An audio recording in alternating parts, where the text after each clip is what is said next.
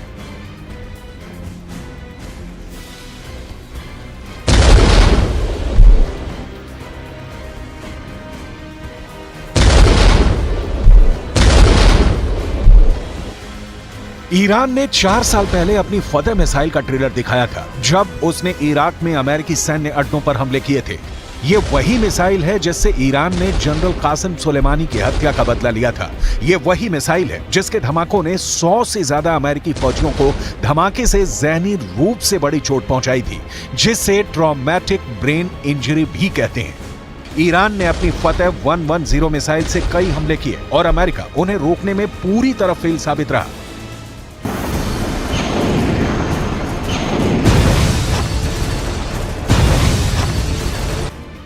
America को हमले की जानकारी तो मिल गई थी, लेकिन उसके सैनिक आसपास अंडरग्राउंड हो गए थे। लेकिन अमेरिका के एयर डिफेंस सिस्टम ईरान की फतेह 110 मिसाइल को रोकने में नाकाम रहे थे। ईरान ने ऐसी करीब 20 मिसाइल दागी थी। ये जहां गिरी वहां ऐसे ऐसे गड्ढे बने और 100 से ज्यादा अमेरिकी सैनिकों को धमाकों से गहरा सदमा पहुंचा था। अब ऐसी ही मिसाइल यमन के पास भी है और अमेरिका के लिए ये डरने वाली बात है। ये बाइडन और उनकी नौसेना भी बहुत अच्छी तरह से जानती है।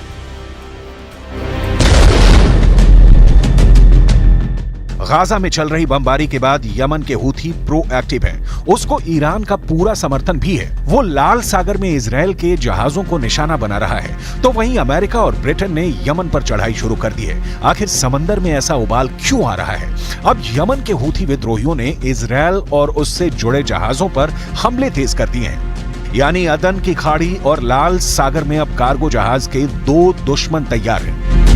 यमन के हूथी विद्रोही जो कि गाजा पर इजराइल की बमबारी रुकवाने के लिए इजराइल के जहाजों या फिर उसके लिए माल ले जा रहे कार्गो शिप को टारगेट कर रहे हैं। ये दोनों ही अदन की खाड़ी और लाल सागर में जहाजों को लगातार टारगेट कर रहे हैं और यहीं से एशिया की तरफ यूरोप को रास्ता जाता है। ये रास्ता जाते हुए आप देख रहे हैं मालवाहक ये जहाज जो कि सामान लेकर जाते हैं। अब दुनिया की सबसे अहम शिपिंग लेन मिस्र की सुएज कैनाल से गुजरती हुई यहाँ पर दिखाई देती है। और बड़ी बात इसमें यह है कि शिपिंग लेन की तरफ लाल सागर से होता हुआ जो रास्ता है, अगर इसे ब्लॉक कर दिया जाएगा तो फिर बड़ी लंबी दूरी हो जाएगी। ये रूट 6000 किलोमीटर और ज्यादा लंबा हो जाएगा। कैसे वो भी आपको बताते हैं, क्योंकि उस वक्त समुद्री जहाजों को अफ्रीका का चक्कर बाकायदा लगाते हुए, या देखिए कैसे ये चक्कर लगाते हुए और फिर आगे यूरोप की ओर बढ़ना होगा। अगर इजराइल जाना है तो फिर रास्ता 10,000 किलोमीटर तक और